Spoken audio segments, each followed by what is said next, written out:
Hey, what's up, everybody? Welcome back to On the Town with Tanya, the podcast where we sit down with multi-talented change makers who are making their mark in the world.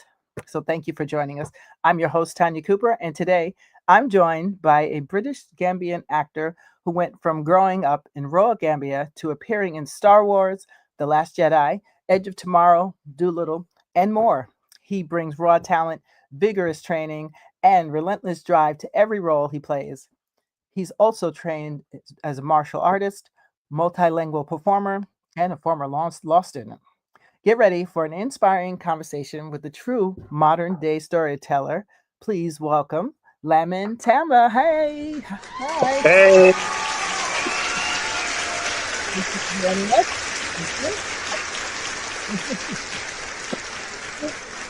Thank you so much. Thank you so much for joining us. I appreciate you. I know you're a busy person, and so for you to take time, we really appreciate that. Yeah. thank you very much, Tanya. Thank you. I'm happy to be on the town with Tanya. Today, we're going to talk about an African village boy who's now trying to set the standards in London, the United Kingdom, and hopefully globally. Thank you very much to your audience, your viewers, everyone, wherever you're watching. It's just gone past 9 o'clock UK time or 9 o'clock GMT. Thank you very much. GMT, yes, yes, GMT. Thank you very much, viewers. We appreciate you. Let's see. So, so Lemon, what do you carry from your childhood in rural Gambia? Because Well, that's yeah, a lot. In fact, my life today is shaped by my humble beginnings. mm, And when I look back now, I don't have any regrets because the kind of fortitude I have today, mm, the kind of determination, the hunger, the community spirit, the love of people, the love of humanity came from that rural setting in the Republic of the Gambia. You know that old saying that it takes a village to grow a boy. And I'm indeed a boy, and it took a village to grow me. We have that community spirit. We mm, had that no, never say never. right. Yeah. Yeah. Never say die attitude. So mm, that kind of being born in an environment where you didn't expect much, but you had to work hard and achieve every single thing you achieve in life. mm, That kind of hard work, determination, indestructible attitude I had growing up, thanks to the environment that threw all the challenges you can think of in mm, this world mm, at me. So before I got to the United Kingdom, I was kind of set in ways that said, I have to get that. I have to get that. I have to get that. If I stumble today, it's like, okay, as long as I'm alive, I get the chance to fight again tomorrow. right. That's the kind of attitude I have. That's why I do get disappointment when I don't get stuff. mm, However, I keep saying I grew up in an environment where I had nothing. mm, So if I get to the point where I get one setback, it's an opportunity to fight again. If you right. keep getting what you want, the drive will not be there, the mm, hunger will not be there, the passion will not be there. It's difficult to motivate yourself when you have everything. So starting from nothing, heading towards something is something that I took from the village, took mm, to the cities in Gambia, took to the United Kingdom, and now going globally. And I'm grateful that I had that rough beginning because it turned me into the person I am today. amazing. Wow. Was there a specific moment that made you say, I want to be an actor? Growing up, no, I never thought I'd become an actor one day, but in schools, we had plays, Mm, and I played some characters in school plays. mm, And I actually played quite some serious characters growing up in stories written based on African folklore. mm, Then I went to high school. I was playing roles in Macbeth, playing roles in Julius Caesar, standing up in front of my school doing elocution, mm, debates, quizzes. So, in terms of stage, I was actually on stage before the public, but I never actually thought one day I will be in films in the United Kingdom, independent ones, let alone being on blockbusters with Hollywood's creme de la creme, the top of the cream of Hollywood. I never ever dreamt of it. But when the opportunity came, and I thought, okay, this is the same fearless African boy. Mhm. You want to throw me to the lions in the movie industry? Why not? It took me a little bit of hesitation because I didn't know how the industry worked. Mhm. But that's not out of fear. I am fearless. It might have taken me a little bit of time to learn the acting technique, and I'm still learning because we learn until the day we die, right? Absolutely. But I hesitated a little bit because I was a public administrator, and I was thinking an individual in the movie industry trusted my looks, trusted my character, my attitude, and said, I think you'll do really well. Mhm. Look into it seriously. Wow. It took me about another year and a half of hesitation. Should I not? Then I started with a commercial, got the bug of it. It got serious. Did a short film. I hated commercials after doing my first film. Right. And then the actor was born. Wow. What about your first meeting with the agent who discovered you? Yeah, the first meeting was, I didn't take it seriously actually, because it's like we in this season now, Mhm. it's Christmas. Mhm. And then I might invite Tanya. Tanya might invite a friend of ours. So a Mhm. friend of friend comes. I was a friend of a friend that took me to this party. Mhm. And then in that party, I had a gentleman and a lady approach me and say, uh, we've been staring at you for nearly an hour and a half. I said, that's a bit weird. Inside, I didn't say that to them. Right. I said to myself, that's a bit weird. Why would somebody be staring at me for about an hour and a half? Right. I said, oh, why were you staring at me? And they said, you look dapper and you got striking features. We thought you'd be a model or something. Yes. And, it's a social event. I'm a sociable guy. So I don't have problems chatting with people. I actually like talking with people. Mhm. So I said, oh, really? And I said, yeah. I said, no, I don't do anything that's stupid. I don't model and I don't act. That's what I said. So we all laughed because they found it really funny Yeah. that I said, I don't do anything that's stupid. All right. Because at the time, my idea of modeling was stripping, showing off Oh, your six packs, showing okay. up your biceps. I didn't know how the industry worked. Okay. So I thought, no, I'm not going to go and do underwear modeling and things like that. Right. Yeah, but eventually I found out there's actually a lot more you can do in modeling without Yes. having to take your clothes off. Exactly. Exactly. Uh, a lot more you can do in acting without playing some deranged character, Yes. which I don't mind because now I've played roles that required partial nudity, Mm. required roles that actually required full nudity, but they get you a body double to do that if Yeah. you're not comfortable doing it. Yeah. So now it's almost like that shyness that I had in terms of modesty, not in terms of stage. Right. That shyness was shattered after my first 1, 2, 3 jobs, because Yeah. you find yourself sharing changing rooms with ladies, sharing changing rooms with other guys that you never met, you never knew. All right. That's what modeling is. They rush you in, change into this, change into that. They rush you to make up hair and everything else. Shoot, and you're done. All I right. modeled with ladies. I know. I Ah, was there a you go. runway model. Yeah. No. Yeah. I know. Yeah. So Exactly. after 1, 2, 3 jobs, I said to myself, oh, I'm no longer shy. So I can do pretty much everything. Right. And then that's how things kicked off. So Ah. from one commercial to a short film, and then it kicked off. And then I went to drama school eventually for a Okay. year. I graduated from that. And then things got bigger and better and bigger and better until COVID came and put through a spanner in the works, basically. Yes, of course. It always zip through and everybody's works pretty much.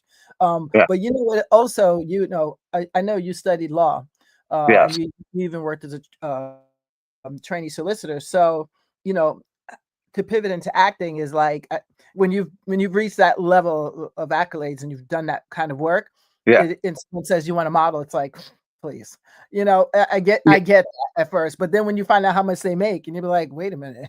I mean, Yeah. if you get with the right agency, you can make just as much money as a lawyer or anybody else. So that's when you say, wait a minute, I can make more money in less time if I know how to invest and save. So Yeah. that's the catch. But Absolutely. And pivoting at the beginning was kind of difficult. As you know, with law, with public administration, the schedule is almost set. You start at 9, you finish at 5. Occasionally, you might do overtime. Right. Occasionally, you might get timetable shifting. But with acting and modeling, which I found very challenging at the beginning because they book you for a job and Yes. then they change the dates, then they change the time, and then Oh, eventually even cancel, even though you're a principal. They could yes. cancel the job. So I one know. day, one sound guy on one of the films I was on, he said, I was kind of not moaning, but I was saying, oh man, I'm new in the industry, but the cancellations, the booking, the release, the cancellation, booking, release is doing my head in. It's kind of frustrating. He said, well, there's a saying in the industry that you don't have the part until you're on the queue of the on the breakfast queue on the first day of shoot. And even with that, just because you shot your scenes doesn't mean you make the final cut. All right. Mm, right. So those, I said, oh, really? And he says, yeah. I says, well, until you're on the queue, that breakfast queue in the morning on your first day of shoot, you don't have the part because they can cut you, they can Yeah. replace you with someone else, Yes. and because you shot the scenes doesn't mean you're gonna make the final cut. And then I suddenly started lowering my expectations, Right. started understanding how the industry worked. So it was frustrating at the beginning, but after some time, I thought, okay, yeah, so yeah, they need me. Yeah, self tape. Before COVID, it was audition in person. You Yeah. audition, say, oh, Lamin, you're on heavy pencil. I say, oh, yeah, cool. And then I go, my agent will send me something else and I say, yeah, cool, send me, I'm on heavy pencil, but that could mean having nothing. So send me the next audition. Do the Right. dates clash? And say, yeah, the dates clash, but let's do it anyway. I'll do it. Then suddenly you're on heavy pencil on 2 and I say, oh my God, what do I do next? All Yes. right. I mean, But how do you one, transition that though? That's the yeah, thing. that was difficult. And then eventually you find out, okay, your family booked for both. Then one production company is screaming in your ears and say, why did you double book? Well, you knew you were on heavy pencil. But yeah, but how many times have those heavy pencils turned to release? So many Yes. times. But Yes. that is the nature of the beast. So it was Yes. frustrating, but eventually I understood how the industry worked. It helped me manage my calendar a little bit. Mhm. It helped me manage my social life a little bit. So going from law to that, law is kind of set. If there's a court date XYZ, unless Yes. something serious happens, you're gonna have court day on date XYZ. Yes. All right. But with the performance industry, it doesn't always work like that. Things No. can change very quickly. Yes, and there's so long hours on sets. I mean, I've only played an extra once in Crocodile Dundee, so 13 hours taught me a lot about about the industry. Just sitting there 13 hours, like 13 hours for it was like $150 as an extra cash. That's when they Yeah. gave cash back in the 80s. Those are the good days.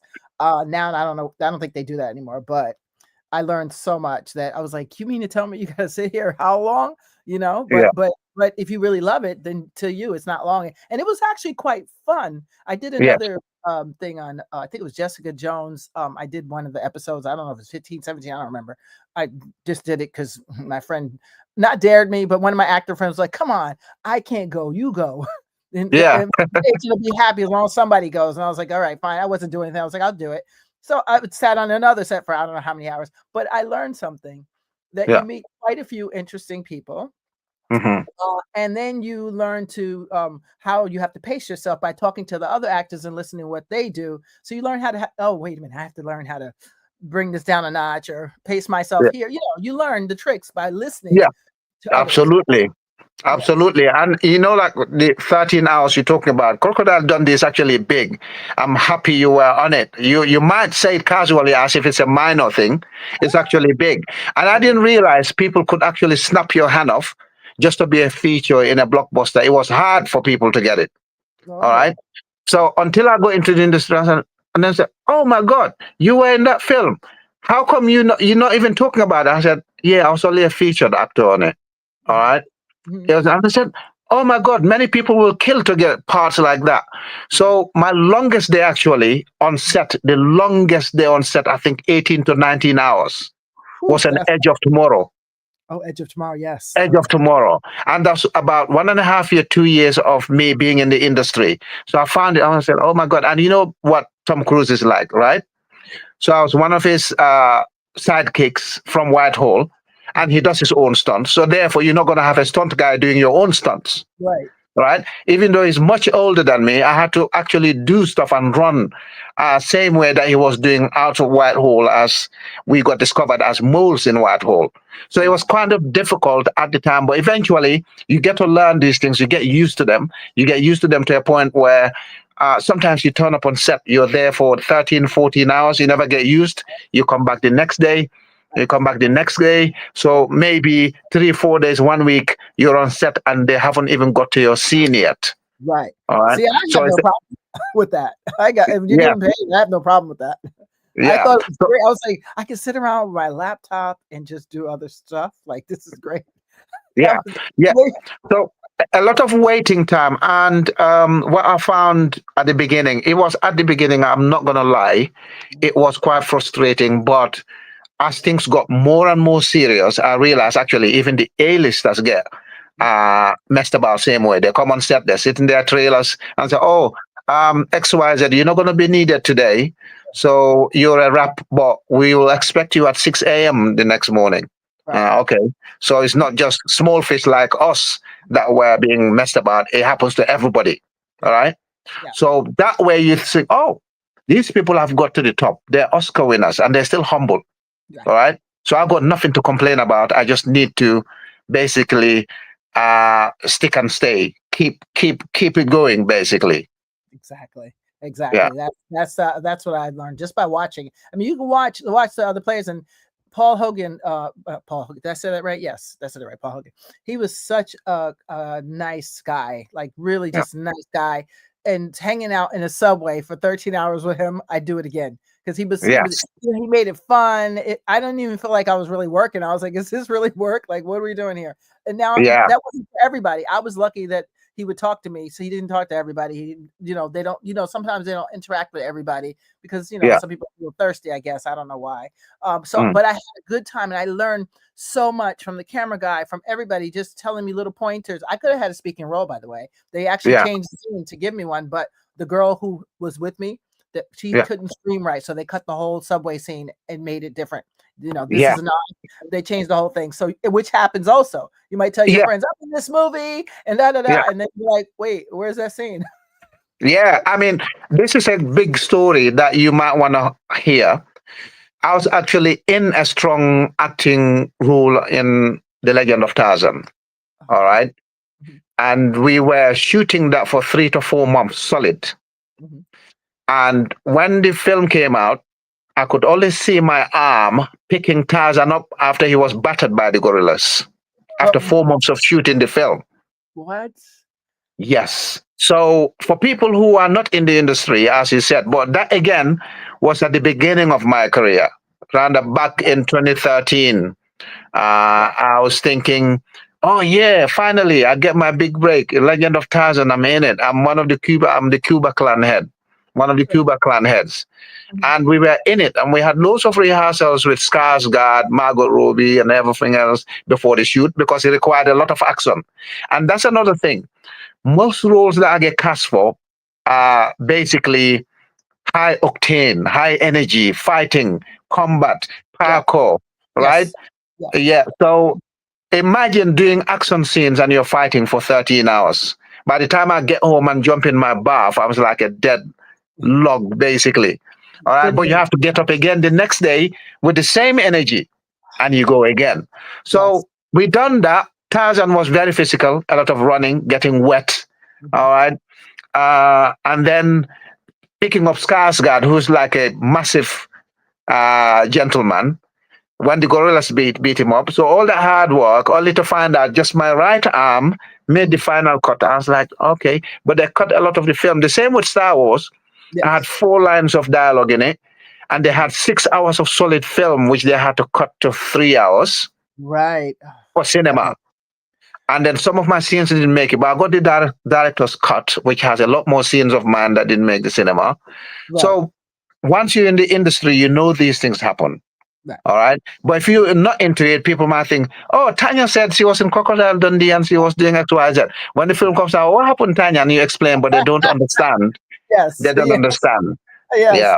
I have to literally go back and tell my friend, Google the last 3 minutes, or I think the last 5 minutes of Crocodile Dundee, and you're gonna see me 3 times. And the Yeah. cameraman had a joke for it. I don't know if it's appropriate joke, but Yeah. if you blank blank, you'll miss me. You know, Yeah. just use your imagination. And I was like, what? And he said, that's what he told me to tell. He said, tell your friends if they blank, they'll miss you. And I was like, Yeah. oh, okay. But it is quick. But you know it's me. But they didn't believe me until they're like, oh my God, that is you. I was like, why would I make up, like, who makes up stuff that you can actually find evidence of? Like that doesn't make. Exactly. Yeah. Yeah. So how did you get cast in Star Wars, The Last Jedi? Like, what was that Well, process?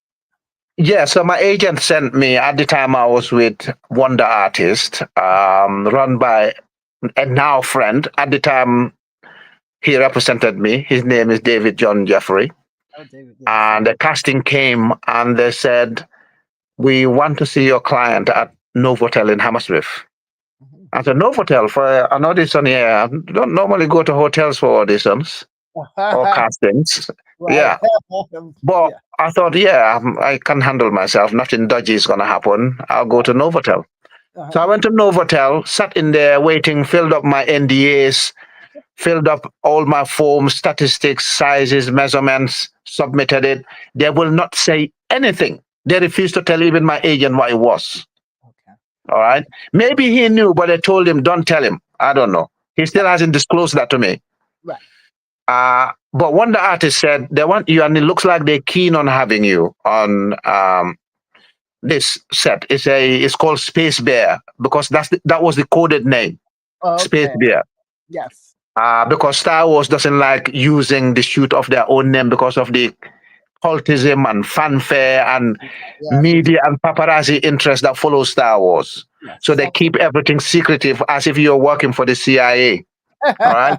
I get it. So I went to Novotel. Then from there, they said, okay, before we do your audition, we need to measure the length of your fingers, the diameter of your fingers, the diameter of your wrist, the diameter of the length of your forehand, and your head. Everything that measure. This is weird. I've never had this kind of stuff happen on a casting before. Right. So I sat there and I was like, oh, I said to the guy, what are you doing the measurement for? He says, well, it's for a project. You'll find out later, Space Bear.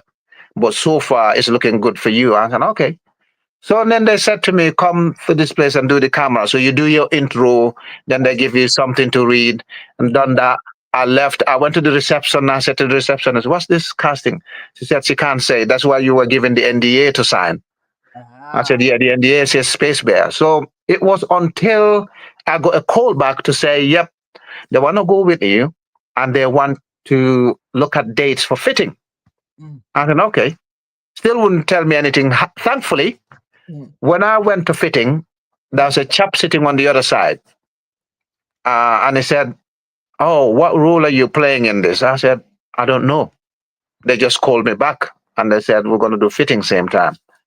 I said, okay. So what is it? And he says, you don't know what film you got cast in? And I said, no. He says, this is Star Wars. I said, Star Wars? Yeah. Are you sure? And he says, yeah, this is episode 8. Did you watch episode 7? And I said, yes. This is going to be episode 8. What did they say you're going to be doing? I said, they measured me, gave me some weird measurements. All right. And he says, yeah, it's going to be Star Wars. And if you're here, you're going to be playing one of the strong, significant roles in there or a featured role in it.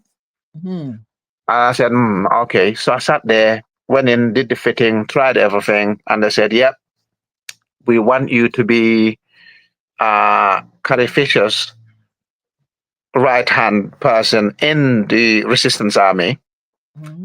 But they said, because they're going to be shooting for many months and it's going to be a quick turnaround on many things, after I went to the fitting, they called my agent and said, although Lamin scenes are going to shoot for about 3 hours, we want to keep him for another 4 or 5 months so that he can double for John Boyega, who plays Finn in Star Wars.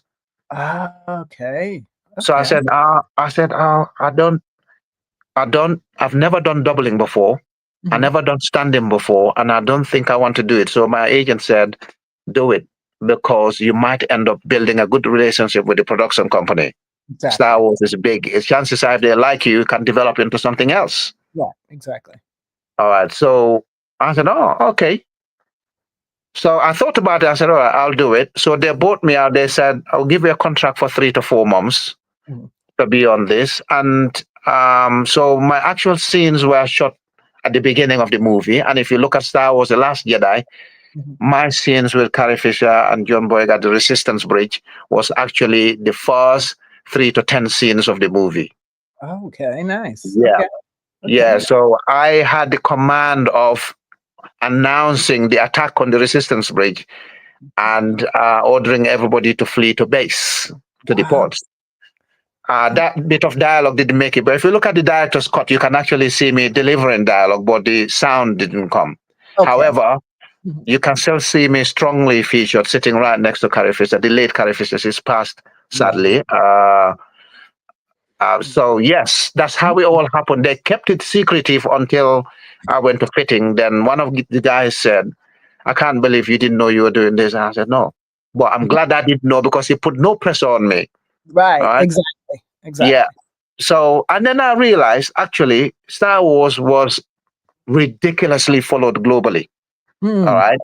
And I Hmm. didn't realize how big things can get Mhm. until I was on it. And then I realized I saw A-listers coming in just to be stormtroopers. I saw the royal family coming in just to be stormtroopers, sitting down, having a word, chatting, exchanging stuff with them. I Mhm. was like, wow. So here I am. I've got a strong featured role and a strong acting role with some dialogue.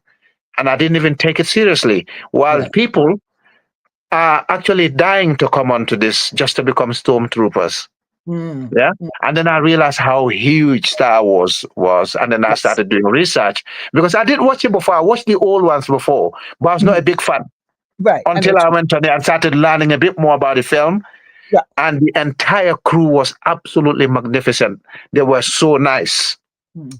Mm. One of my best crew members on it passed away last year, unfortunately. Wow. Jamie Christopher, I continue to pray for the brother. He's a very, very nice fellow. He was the first AD. Mm. And it's a shame that Carrie Fisher passed on, and a year or 2 or 3 later, Mhm. Jamie's also passed on. And the director, I cannot thank the Mm. director, Ryan Johnson, Mm. enough. He's just a wonderful individual. You know, people who are professional, high Yeah. level, but at individual level, they're actually nicer than what you see them at a Mhm. professional level. That's Right. how Ryan Johnson was, down to Mm. earth.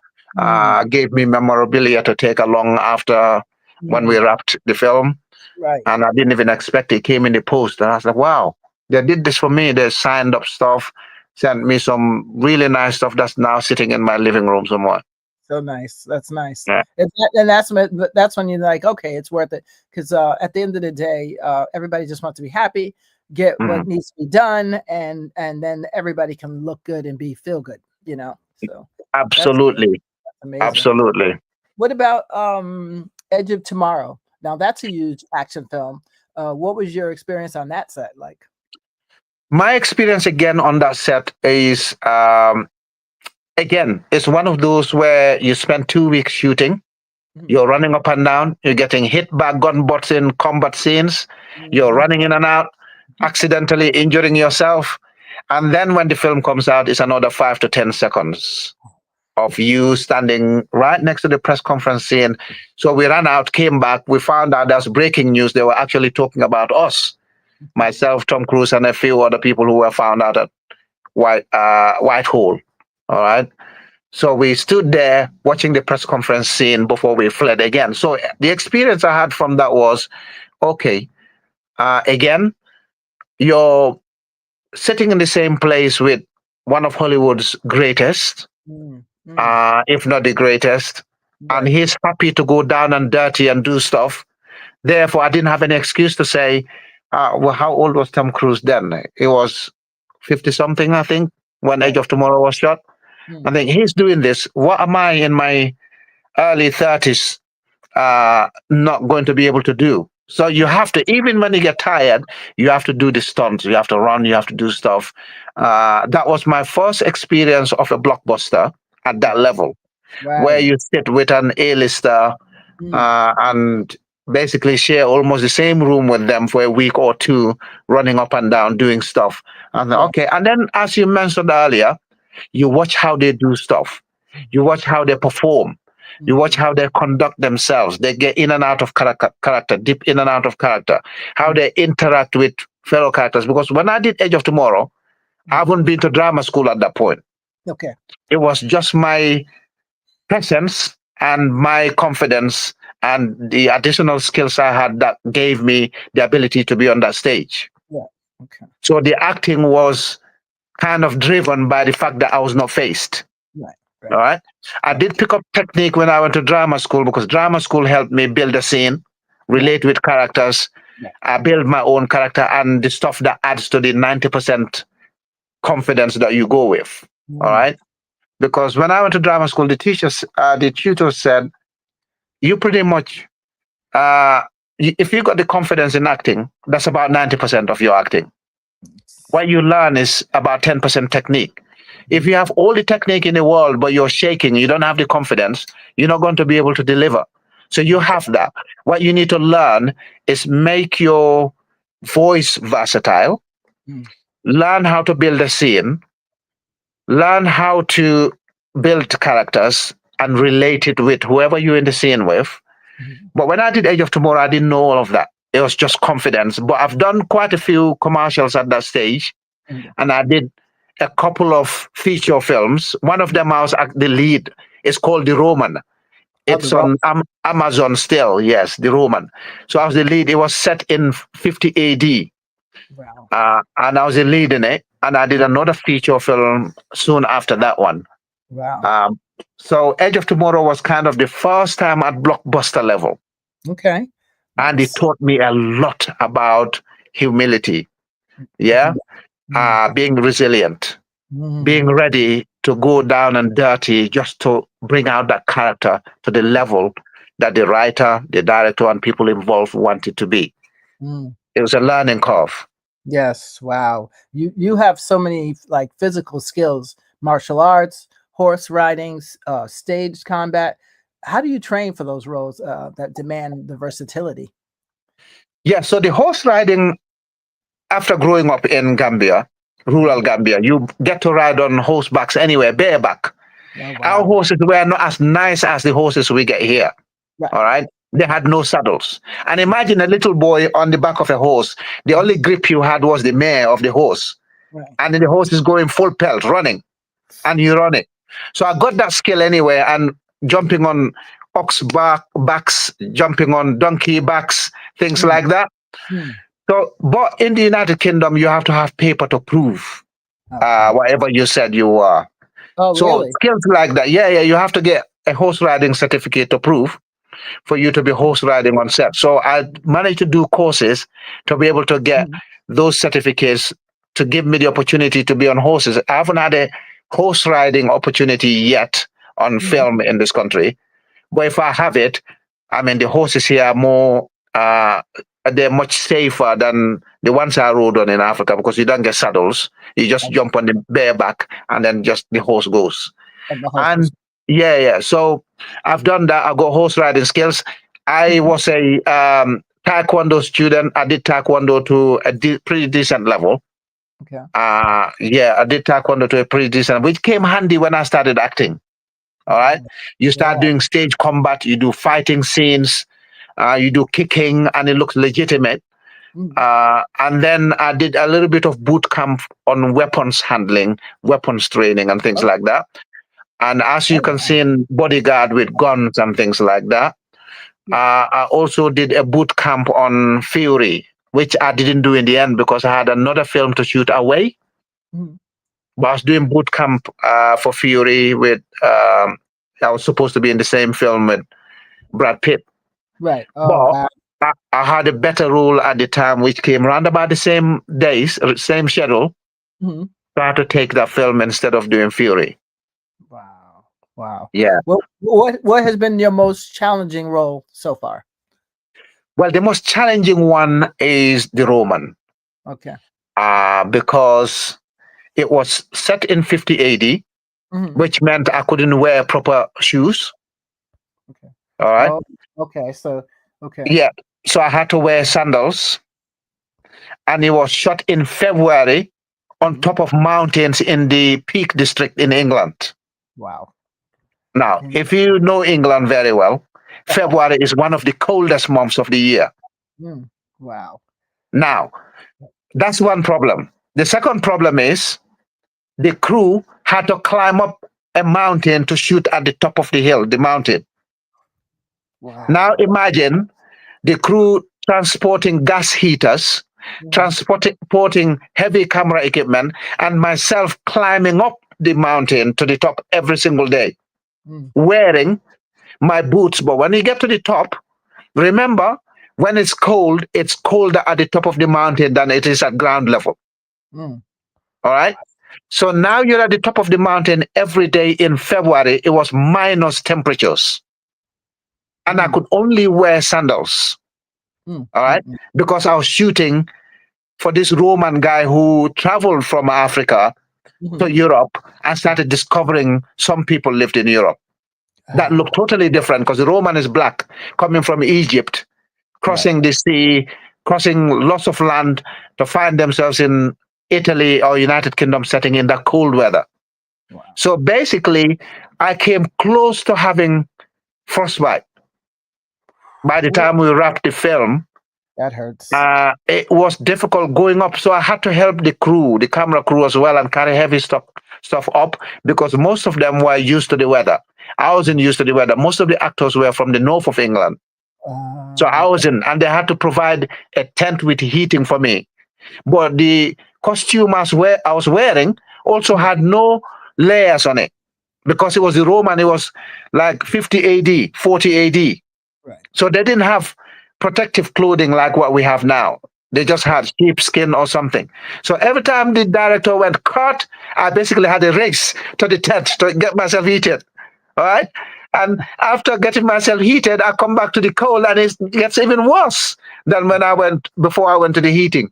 Oh gosh. And Oof. when I got back to the hotel and I jumped in the bath, I was getting stinging pains because also the scenes involved sword fighting in grass. Oh. So I was kicking twigs, kicking Mm. grass, kicking Mm. rocks, and getting cuts. But I wasn't feeling the cuts because my feet were numb. Oh, right. Yeah. Thank you. So I'd get back to the hotel and jump in the shower, and I Mm. start feeling stinging pains on my feet. And I look at it and say, oh my God, that's another cut. Oh my God, that's another cut. Yeah. Ooh. So uh, Mm. by the time we wrapped that film, I thought, oh my God, that was hard. I didn't think it was going to be that hard. But the Right. film came out, looked Mm. very gritty, and it represented the era Okay. that it was set in. Mm. And I was glad I did that again. That was the first 2 3 years of my acting career, Mhm. and I did that, and I thought, wow, if I did that, I think like I'll become indestructible. I can shoot anywhere, all Right. right? Right. Because that was tough, very tough, Oof. Yeah, you very made me. challenging. I've had frostbite before, so it's not fun at Yeah, all. it's not fun. My feet were numb. I couldn't feel anything until I get in the shower in the hotel. And then it's Oof. like your body is defrosting and you start feeling pain and saying, okay, I Mm. didn't realize I got cut when I was fighting in those bushes. Yeah. Yeah, Yeah. that's the warrior, and that's the warrior when you know acting is really for you because they Yeah. put people through some crazy scenes. Yeah. How to, Yeah. And you know, another challenging thing on that set is I had to do sword fighting for the first time. So we oh, had rehearsals and they had to show me. But I pick up these skills quite quickly, maybe because naturally I'm a fighter. yeah, Yeah, I just need to get my coordination going. All right. So I had to learn sword fighting to be able to do sword fighting in the Roman. All right. right. But then And I've never sword fought before. That was the first.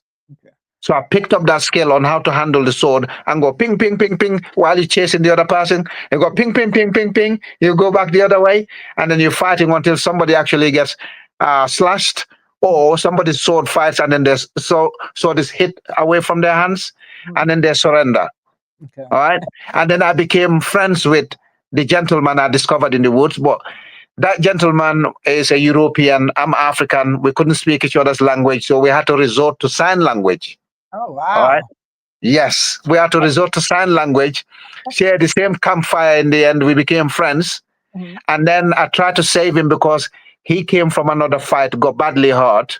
mhm. And I was trying to save him, even though we started with uh, frantic fight between us, trying to kill each other, basically. We Huh. became good friends. I tried Mhm. to save him, but unfortunately, the wounds were too ghastly for him to survive in the end. Mm. So yeah, it was a brilliant film. Wow. I have to make sure I gotta say that. I'm gonna tell you to text me the name of it so I can watch because it Yeah. sounds very interesting. What was your favorite project so far and why? So my favorite project is we're doing that now. God Tech. God Tech. God Tech has to be my favorite because I read the book back in 2012, Okay. and funnily, I got cast in the film back in 2012. Hmm. But funding, um, after repeated funding opportunities failed, Hmm. the film didn't shoot. Okay. So eventually, we started shooting it in May this year. Okay. All right. And the reason I like it is because of two things. One, it's teaching people not to swallow whatever gets given to you or offered to you, hook, line, and sinker. Mm. Yeah? Mm. Trust the authorities, but do not swallow everything they give you. Right. All right? You Good. have to be able to say no to things if you don't believe in them or if they look fishy. Mhm. If things look too good to be true, stay away from them. But the core message of God Tech is uniting all human race under one religion that says, do good and good will follow you. Live and let live. Mm. So Mm. God Tech is bringing all religions together, Mm. picking the positive of all religions in the world, Mm. and bringing us under one united religion. And if you look at the casting of God Tech, it has people from various parts of the world Yes. to Yes. reflect the story. So some people who think, oh, I want people with American accent, I want people with British accent in the film rather than having somebody from Russia, somebody from Gambia, somebody from Japan, somebody from China. The core message is the world must unite, but we Mm. must fight against Mm. cynical or sinister plots that are brought for the benefit of a few at Mm. the expense of the majority. All right. Right. Right. So God Tech is saying, do not believe some of these things. So people in Mm. government or positions of authority will say, oh, people in God Tech are conspiracy theorists. Mm. Yeah. That's what they always say. When they don't want you to spread the true message, they say it's a conspiracy theory. So they Mhm. might call God Tech a conspiracy theory. But Okay. what it's saying is, scratch beneath the surface. Mm. Some things are not what they seem. But Yes. we want the world to stand up and fight for what's right, bring unity in the whole of humanity, Mm. bring Mm. everybody together. That's a So, message we need today. yeah. I'm So just that for me, it kind of fell in my path. That's what mm. I want. I want unity. I want us all to be equals. I want Mm. us all to fight for the right causes. All Mm. right. A Mm. few people should not always be benefiting at the expense of the majority. That should stop. Yes. Yeah. Agree. And this is why it's one of my favorite. And I Mhm. have a creative input in it one way or the other. Mhm. So I believe in the project from 2012, and I stayed with the project. And the director, David John Jeffrey, kept informing me as to developments. Oh, I think we might get funding this time, and then it didn't work out. I think we might get funding this time, and then it didn't work out. So eventually, we thought, let's co-produce it. All Mm. right. And then once it kicked off, other Mhm. people began to believe in the story. Right. So people became executive producers. People joined in to try and make this well-written book Mm. into a motion picture, Right. make the film a reality. And now, as we speak, God Tech is on his final post-production journey, Yes. Yes. and we have events coming up, very exciting events, but we might touch on those later. Yes, no, I know April. But I'm excited that I got to at least see the screening. So thank you for that. I really appreciate that. It was great to see, and I think it'll do well. The message itself is just it's what we need. I think so. That's just even if he wrote it because he said it was about on a dream, but even so, it's something. Sometimes you do something and it's right on Yeah. time, and you don't even know Yes. it. Yeah. So. Absolutely. Absolutely. And, And we are living in those times now when people need to take messages quite seriously yes. and think beyond what's been fed to you. Yes, Yeah. exactly. Exactly. I love it. I cannot wait. So when you get a new script, right? How do you start preparing for a character? Well, when I get a new script, first and foremost, I don't worry about lines at all Okay. because by the time I get it, I would have auditioned maybe once, maybe twice, maybe three times. Mm, And I know what character I'm going to play. I know the rough story. okay. So I will know the synopsis. I know what the director wants to achieve. Mhm, My uh, first act on a script when I receive it is who am I related with in the script? So I start with a nuclear family, yeah, mhm, myself and mhm, my wife, or myself and my son, or myself and my mate, or myself and somebody else in mhm. the scenes I'm in.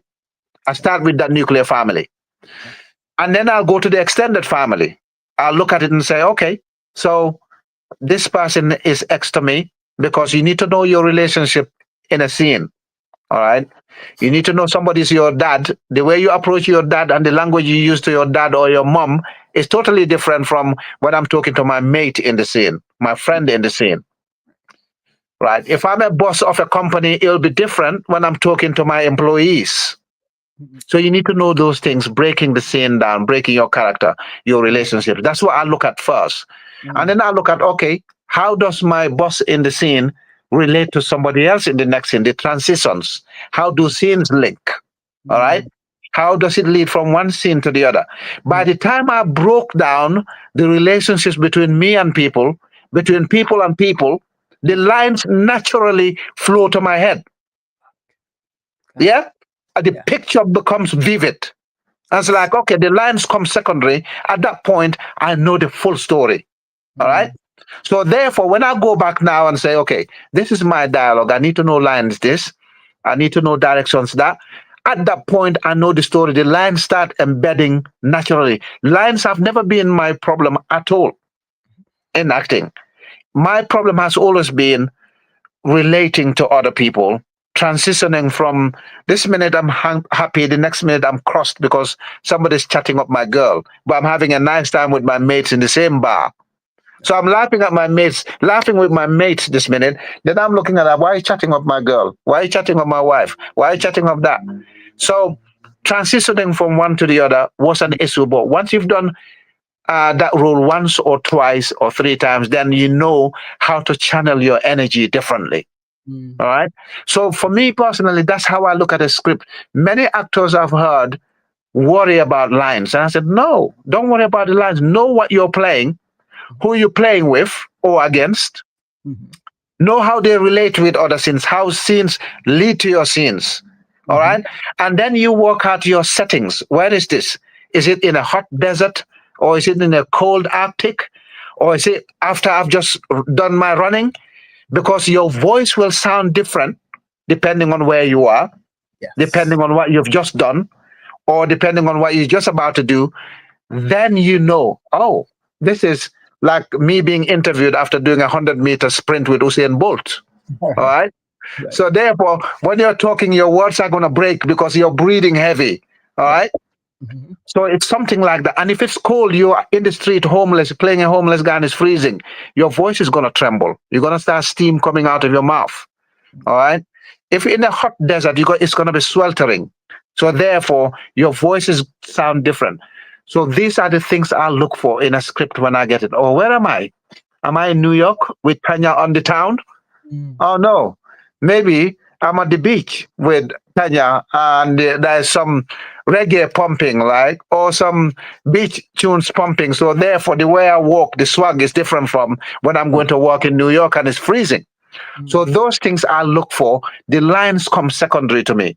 But sometimes actors say to me they struggle to memorize lines, they struggle to learn lines. I said, no, for me personally, by the time I understood the story, I know what the dialogue is between me and the other character straight away. I just need to make sure I'm not ad libbing. I Mm. know the lines, but that comes last. All right. So Yes. that's how I work on my script when I get it. I want to know what the director wants to achieve, what Hmm. story he wants to tell. Then Hmm. who am I? Who's Right. that next person I'm talking to or acting with? Who's the next person I'm fighting against or acting against? Hmm. How do their scene lead to mine? How does my scene exit to the next scene?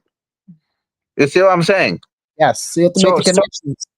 It's yes, really an actor's job to make all those connections because that's what going to bring out the scene to be what it is, because you absolutely. observe, oh, I'm in a steam room. So yeah, I'm going to be sweating and my voice may sound different than, like you said, I'm on Mount Everest. I might be yelling because nobody can hear me. I mean, it's a whole, you have to pay attention to those spine. I do the same thing in stand-up comedy. If you don't pay attention to the room, then you don't know what are you doing? The whole thing Yeah, is observation. You have to observe, and once you know all that you said, the scene, what's going on, what the director wants, and all that, then the lines actually make more sense and can actually absolutely. flow, because now you're like, okay, the point of this is this, and you can give that all because you know all about of the whole scene, everything. Yes, So absolutely. So that's why sometimes I say to just break down the scene. Break it down. Forget about the lines. Just know what you understand about the scene. What mm, is the scene about? Who's in there? What is their relationship with you in terms of hierarchy, authority? All right, right. If right, you know that, suddenly what is the person trying to achieve in that particular scene? What's the motivation of the other characters? What's your mm, motivation? Are mm, you trying to convince them that you need a date with them? If you're playing romantic scenes, you're right, trying to convince the girl that you want to take them out on a date, and it's a cool thing for you to go on a date. So how does your voice sound? Is it playful enough? Is it serious enough? Is it too stiff? Or is the conversation too dry for an average girl to say, "Oh, this guy looks cool and sounds cool. I want to go out and have a drink with him." right, Yeah. So right, you need to know those things because your relationship with the other characters will drive you, will teach you how the language is. wow. Oh, in my setting, if your mom talks, you don't look at her in the eye and says, "No, mom." I say, "All right, mom. Yeah, I'll do it." Yeah. See, like, because in my culture, if you talk to your mom, like, look at her in the eye and say, "No, mom," you know what's coming next. Your cheek will be on fire, right? And listen, and then Yeah, American Southern households too. We don't. My mama wouldn't play that. She just yeah, gives, yeah, she gives you a look, and you're like, okay, it's done. yeah, They're like, exactly. what did she say? I was like, it's eye language. You don't understand. Yeah, yeah. Well, so if you talk to your mom, you got that. If she's angry, there's that nervousness, there's that anxiety in you, and that needs to come across. Yeah, You get that rubbing of the head. All right, mom. Yeah, mom. Okay, cool. But if you're talking to your mate and say something, what you talking about, man? Are you crazy or something? So you can see how the mannerisms change depending on who you're relating with in the scene. exactly, Yeah. exactly. So yeah. Yeah, exactly. I love that. That's just the best advice. I hope some actors out there listening. Do you prefer blockbuster films or more intimate indies like stories like God Tech or A Moving Image? So I don't have a preference. However, Hmm. I prefer films where I have a personal input. Okay. I have a lot of interaction with the director and other cast, see how best we can bring stuff out. Hmm. So for me, my own development, my own performance, and how it contributes significantly to the story is better than being in a blockbuster with two, three lines, one scene, two scene. I'd rather have an indie where I am a major storyteller than a part player.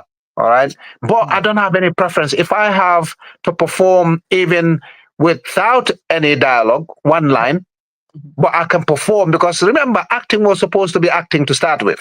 Hmm. It's only later on after Charlie Chaplin, it became a dialogue thing. But you watch Charlie Chaplin's old clips, you don't hear Yes. any dialogue, No. but you Yeah. get the message strongly same way, Mm, right? mm, So it yes. was supposed to be acting to start with, not dialogue. So if Mm, I can come on a film and I break an apple on stage and that makes a good story, I'm happy to do that. I'm not fussy. I don't have ego. All right. I can walk in and stare at the main cast and just give them that uh, face like thunder and walk off. If Yeah. that's what it takes to bridge the story, I'm happy to do it. Right. All right. Mm. So I'm not Mm. very fussy, but the more storytelling I get in a film, the better for me development wise. And I Mm. like taking a challenge. I've led feature films where it's cast one or cast two or cast three, but I've also been on feature films where I just turned up, swore at somebody, and disappeared. All right. Right. So I'm not too fussed. As long as my part of a film, you know what they say on IMDb, there's no small parts. Right. All right. That small part is what makes the story whole. And when I was going to school, they always said a chain cannot be stronger than its weakest link. No Mm. matter how strong a chain is, if we take that weak link out of it, then the chain is broken. Mm. So the same with acting. That small part tells a story. It Mm. links something. All Mm. right. Mm. I And like you're that. there for that. So I don't have any egos. I leave my ego at home when I go out there. I'm ready to go down and dirty. I'm ready to do whatever it takes to bring out that story that people might watch one day and think, I did a moving image, which is uh, uh, a take on gentrification that's taking place in London. Mhm. I don't know whether you know what gentrification is. Yeah, we have it a lot where I live in the suburbs in Westchester. Yeah, we have a Yeah. lot. So, yeah. And then I play the pastor, Mhm. basically passing a message Mhm. to the people about the good of community spirit, people sticking together, and similar stuff. A South African spook hunter, where I was a pastor, a demon exorcist. I was basically getting rid of houses that got ghosts, churches that got demons, and things like that. You see? Yeah. Mhm. So I played varied characters. Today, I don't think there's many characters that I haven't explored on film. Okay. There will still be some, but I've explored so many characters. It puts me in a good position because somebody says, Lamin, can you play this part? Do you like it? I say, yeah, I've done it before. This is just at another level, but I can do it better because we learn every day, we perfect every day, we get better, and the storytelling gets better as Yeah. you get more and more experience. Mhm. Exactly. Exactly. What was it like being a part of Bodyguard? That's such a talked about series here in the UK. Yes. So Bodyguard again, I didn't do much. I sent a self tape, and they Okay. wanted to know whether I've handled weapons before because they were happy with the dialogue element. Hmm. They said, "Yeah, we've seen your show reel. Mhm. We just wanted to know whether you can handle weapons because you're gonna be with the two principals." And I said, "Yeah, I can handle being with principals. Mhm. All right. I've handled weapons before. I've been in Sherman tank. Yeah, I've been in Sherman tanks before when we were doing Fury boot camp. I've handled M1s and M50s, I think, the guns that were used in Second World War. All right. And I've also done cold blood where I had lots of guns on me. I had massive gun and I had pistols and other shotguns in my pockets. So I said, yeah, I don't think I can claim to be a Rambo, Mhm. but I'm not scared of guns either. Gotta do what you gotta do. So, so they said, okay, we want you to play this part X, Y, Z. There's two lines of dialogue. You don't mind? I said, no, it's fine. And then I went to the fitting and I said, yeah, you get this featured part. You're going to be with the principals. The prime minister is going to come to you and you keep them personal, close protection. I said, okay, that's fine. Then the brief got changed on the day of shoot. I think Mhm. with a co-actor who was in there and couldn't handle their side of the stuff. Okay. And that scene that we did the dialogue upstairs in the apartment block, because once the prime minister's gone in and his principal protector's gone in, I followed them up the stairs to make sure the room they were in was safe. And we had a scene that had dialogue in there, and they cut it and they had to move it because one of the other actors in it, I don't think, just exactly the same thing you explained, one person's performance can result in the scene being cut. All Yep. right. Just So real yeah, quick. Yep. Yeah, so that was a good little. That was my second TV series. Actually, no, I did another TV series which was a pilot, but Hmm. featured TV series. That was the second one. The first one I did was Midnight Beast. I Oh, was wow. playing. Yeah, I was playing a rap legend basically, Okay. with a lot of bling. It was a musical, so I did a few musicals on stage and on film. I'm not a good singer, but I can hold a tune a little bit. Right. A little something. A Wow. little something, yeah. So I wouldn't be tempted to go and do recording or be on stage singing. Right. Right. But for musicals, I can be in the bass element or baritone element. All right. Mm, So I right. did Midnight Beast and I did Bodyguard, and I thought, yeah, I really enjoyed Bodyguard because it involved quite a little bit of weapons work. Hmm. Um, so it was good, very good. Wow. Well, for those who think that acting is just, memorizing lines, what would you say to that? Memorizing lines, I would say to people who don't know how it works or up and coming actors, memorizing lines is for me, and I think for many actors, the smallest part. Mm, Because when you're acting in a scene with other people, mhm, and especially people you've idolized, people you've watched on screen, then suddenly you're sitting right in front of them. mm, You need to be able to have the metal to hold your own. All right. yes, very sure. Because you can easily be overwhelmed by the stage. All right.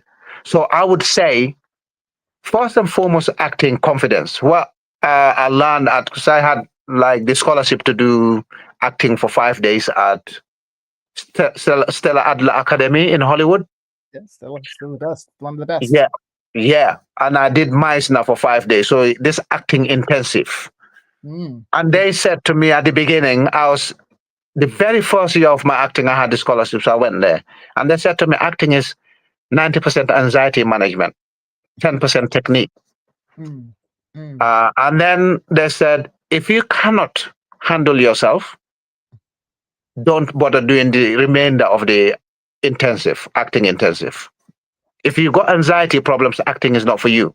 mm, mm, So people who think acting is about memorizing lines mhm, probably haven't been in the acting industry or are looking at acting from a different angle. Memorizing lines comes last.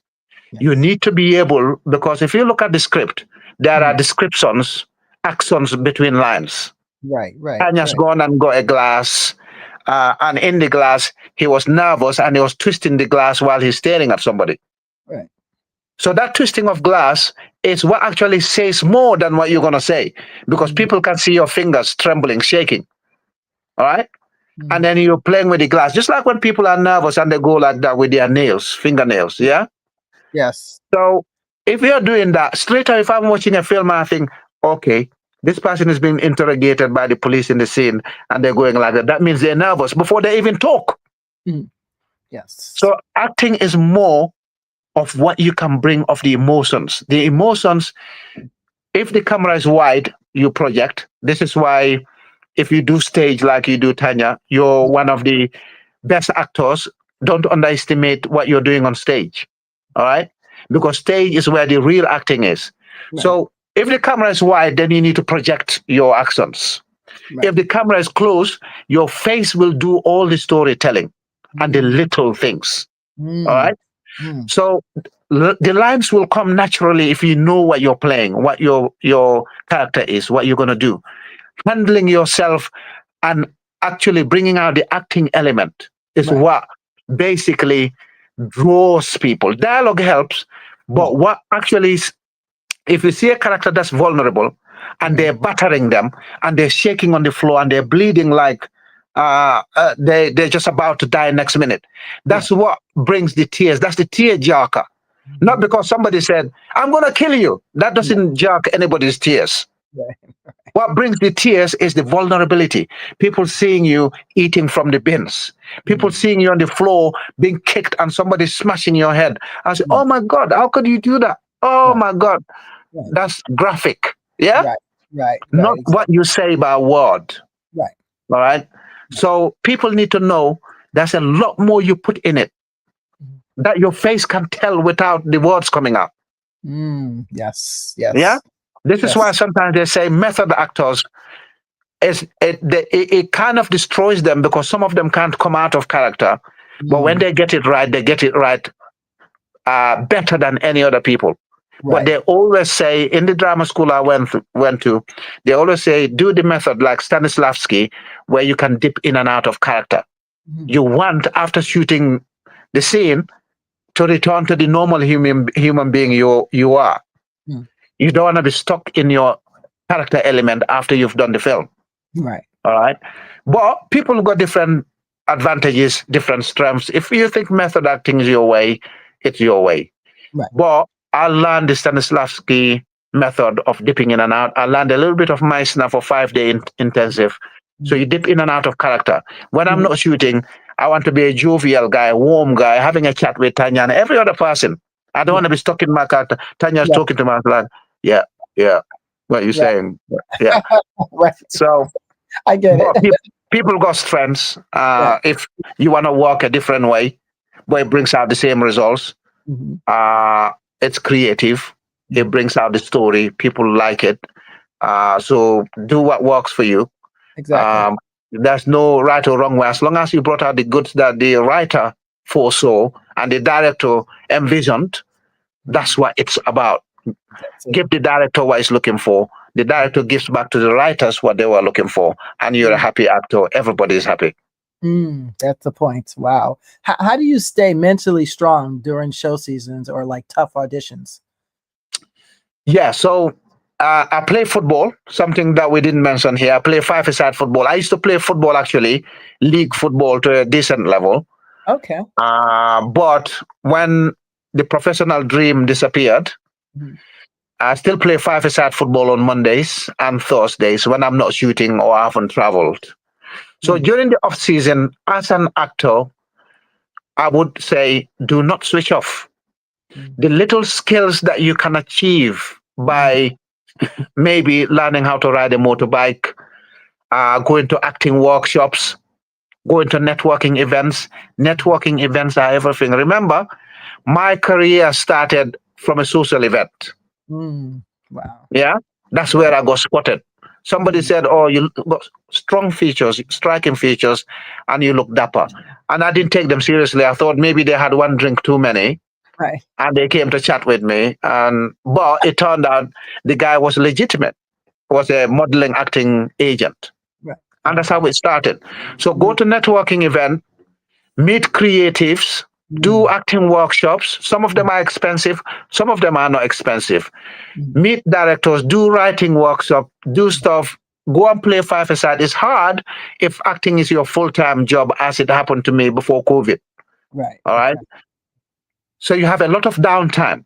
Yeah. That downtime you can utilize to do many other things, develop yourself, Yes. network, reach out to production companies, reach Mhm. out to producers, directors, meet them, and then things can develop from there. Yeah. Today, most of my acting's roles I get, a lot, not most, a lot of them come from recommendations from directors I've worked before, Mm. Wow. fellow actors I've worked before. They'll ring up and say, "Do you want to go direct or you want to go with your agent?" I say, "Ring the agent because I hate paperwork." All right. Do you? To speak to my agent.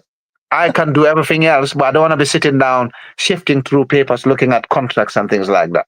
Right. All Right. right. No, I get it. So yeah, a very good percentage of directors I've worked before. Oh, I know somebody who can play this part really well. His name is Lamin. This is his IMDb. This is his spotlight. And then I get a random call from nowhere. Oh, somebody XY. Again, sorry, I lied about um, Midnight Beast and Bodyguard being my only TV series. I was a newscaster on Avenue 5. Okay. Okay. Okay. Yeah. So Avenue 5 Mhm. is a feature film I played a bodyguard on Mm. called, um, it was shot in Bournemouth. One of the Oh, directors on a Peter Fellows recommended me to Avenue 5, and Avenue 5 by TV standards is a blockbuster. okay. And the director just graduated from film school at the time when he did his feature film. Wow. And then he remembered me 7, 8 years later that I worked with Lamin. He'll be the perfect newscaster for Avenue 5, which is a spaceship which got stuck in space and Mm, couldn't come down because mm. of difficulty in descent. Wow. So people had to make do with what they had up there. So all the news that was relayed to their spaceship up there in space, which is stuck, Mhm. was news coming from me reading the news on Earth. So they seeing me on the screen, telling them Wow. what's going on Earth. Wow. So that came from a director, and many others directors recommend me to other stuff, Yeah. and from one thing to the other. Yeah, no, it is all about networking.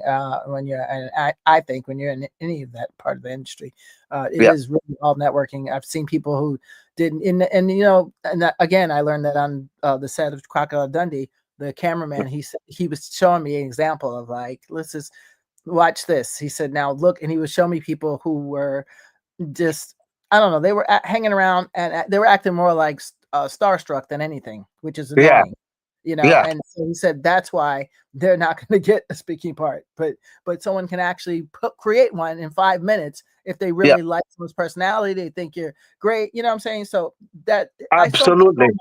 so much. It's networking. It really is. I was talking to him because I just thought he was a nice guy. He just turned out to be. He was a nice guy and just happened to be very important to the film. So Yeah, that's how he got written into that part. But then the yeah, girl couldn't scream right, so they had to cut it out. Which exactly. Yeah, yeah, and that's what I mentioned earlier. Holding your own when you face big people or when you're on stage, you have to be able to come into your elements. Uh, you can't basically buckle when you yes, record. Remember when they cast you, especially with big films, blockbusters, mhm, they cast you instead of thousands of others. And one shooting there on a blockbuster mhm, costs thousands, if not millions. So if you exactly. turn up and you're not ready, you're wasting their time, you're wasting their money, and they might not return you to any of the projects they do in future. Nope. So you got to Nope. be ready. You have to be Yes. able to hold your own, or you're gonna mess everybody up, including yourself. Yes. That's why So you from stay ready, so you don't have to get ready. yes, you have to get ready. And a downtime is when, like you said, you're doing classes, you're finding free workshops, you're doing whatever Yeah, you can to improve yourself. Because then, when yes, it's time, you're ready. Yeah. absolutely, absolutely. Well, I know our time is almost up here, but I had just three more questions I'm going to fit in there. You know me. So Yeah. for someone who's non-traditional or underrepresented in acting, what advice would you give to them? Because I mean, well, first of all, you look. Does anyone ever tell you you look like Sidney Poitier? Funny I how I think I more did. handsome, but you know what I'm saying, not being funny, but just I Yeah, think more handsome, but in that no, it, ballpark. it it's actually true. You know, at the beginning when I started acting, again, I didn't know who Sidney Poitier was when I started acting, and I Right. turned up at auditions and I said, "Wow, we found a younger Sidney Poitier." Wow, I said, "Who's Sidney Poitier?" And they showed me the photos and said, "Oh, I see, I see it." Definitely. Yep. And then since that, many casting directors said, "Did you ever think you look like Sidney Poitier?" I said, "Somebody told me before." Mm. And now I kind of believe it. So No, yes, I've been told that quite a few times that I look like Sidney Poitier, and then I looked him up and I found out, wow, this brother broke ground for many of us today. he did. Yes, he did. Yeah, he broke ground. So I'm grateful that people actually say I look like him. And inspired me. When Yes. I looked at his work after that, I was like, wow. So he's done this much in those days when people that look like us didn't have that much opportunity. No, Yeah, he no. paved way for many people. Yes, he did. He did. Yeah, He's just not no longer my favorite after what he did to Eartha Kitt, but that's another story. yeah, Look that story up. yeah. But Was it? What did he do? well, let's just say he wouldn't be out in public with her because she was who she was at that time in Hollywood. He wanted to go farther and thought that she would not be able to advance his career in any way, so he would not be with her. And he was Oh, right. Oh, no, no, that's horrible. yeah, I mean, that part made me change my whole I mean, I loved him, like, loved him, and then when Yeah, I heard that and I love her, and I've met her, so I was yeah. like, "Not to this queen, no, not today." So I've Uh, that's my personal bias, but, Yeah. you look like you could be his son or something. And if someone's doing a biopic on him, you definitely would be in the running for that. For Oh, sure. I love I it. think you have better features just by a pitch. Something's a little bit different. Yeah. I can, if I put you together, I can tell you exactly what it is. But you're in that realm of that. I would love a biopic and be Sidney Poitier. I did a biopic where I played Mansa Musa, the world's Oh, wealthiest person. Yeah, in oh yeah, that guy. They did a bike on him. When? yeah. So did it's not so much about a bio. Is it was Africa's history that was shot on PBS, Okay, because I was like, and what? yeah, Henry Louis Gates Jr. did a biopic. Okay, Uh, Not a biopic. Why am I mixing it with biopic? He did a historical TV series on Africa's greatest people. okay, Africa's Great Civilizations is called. okay. So I think And I know. again, that one I auditioned once and twice, and they said, "Yeah, we want you to play Mansa Musa Mm, because you look like him."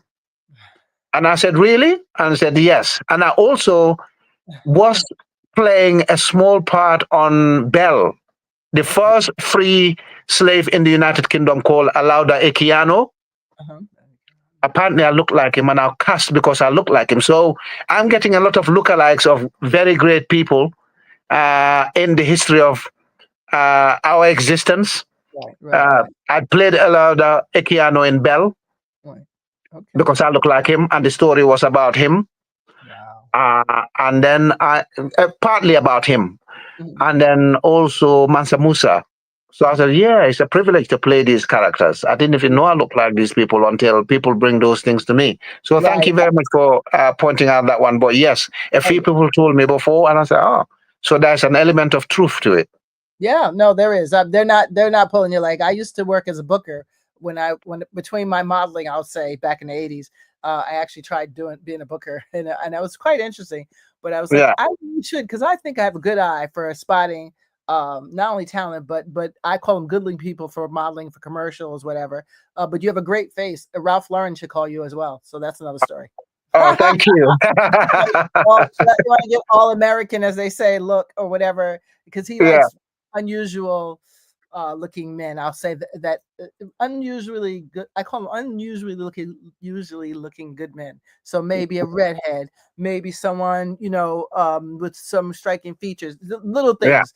But thank that's you. just don't let me tell it. I think you could sell 1 million of his suits, but I won't Thank, tell it. thank- I'll wait for him to call you. That's one of my old bosses, by the way. yeah. But so what's my last thing for you? What's next for you? Like any upcoming roles, any dream characters you're chasing? What's going on next?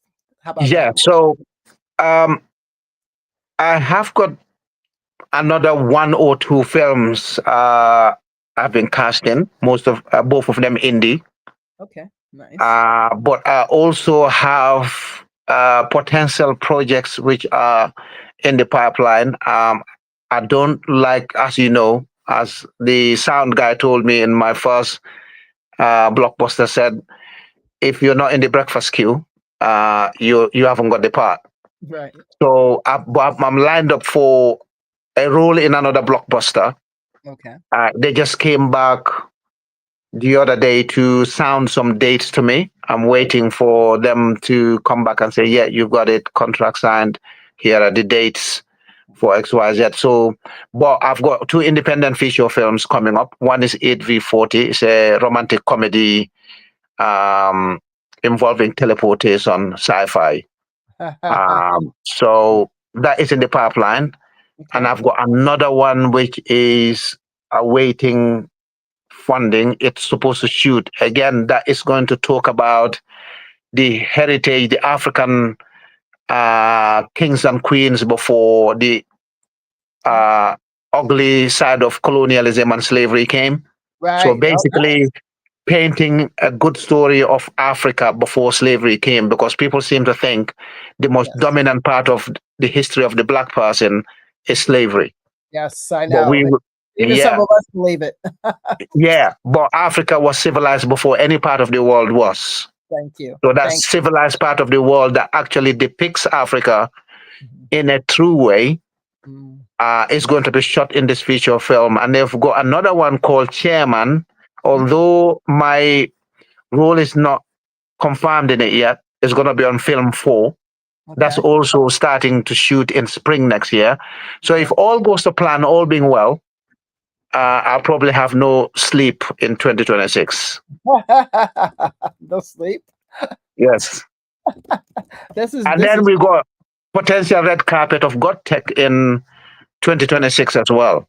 That's right. Right. I heard about that. I hope to be there. Yes, that sounds fantastic. Yeah, Fantastic. it's going to be in April 2026, and we have a lot of A-listers, dignitaries, actors, boxing legends attending the red carpet, the screening of God Tech, and I think it's going to get bigger and better as we do draw nearer to the red Yes. carpet. The tickets are already been sold on Eventbrite, Okay. from standard tickets to VIP. So if anybody wants, just Google God Tech, Eventbrite, or Invisible Sword, and it'll be up there. So Wow. yes, next year looks like it's going to be eventful, very busy, and I'm Mhm. grateful as ever to people like you that are giving me the platform to share my experience in the performance industry with other people. So yeah, We we really appreciate you. Appreciate you taking time. I know you're so busy. You have a lot going on, and then you still do other stuff as well, which we yeah, didn't get to talk about. But we want to focus on your acting and yeah. your martial arts. You know, the things that currently right now doing. So we appreciate you. And you want to say hi to everybody out there before I end it. Before I say goodbye to everybody. Yes, for everyone watching on the town with Tanya, please stay locked to this channel, YouTube channel. Tanya does fantastic podcasts, Thank you. and you will not regret tuning in. Subscribe to the channel. Follow Tanya. You'll not regret following her because she brings inspirational stories to the platform. Oh, If you're watching, you're listening, whichever platform you're on YouTube or Facebook or Instagram or whichever platform on the town with Tanya is on, thank you very much for tuning in.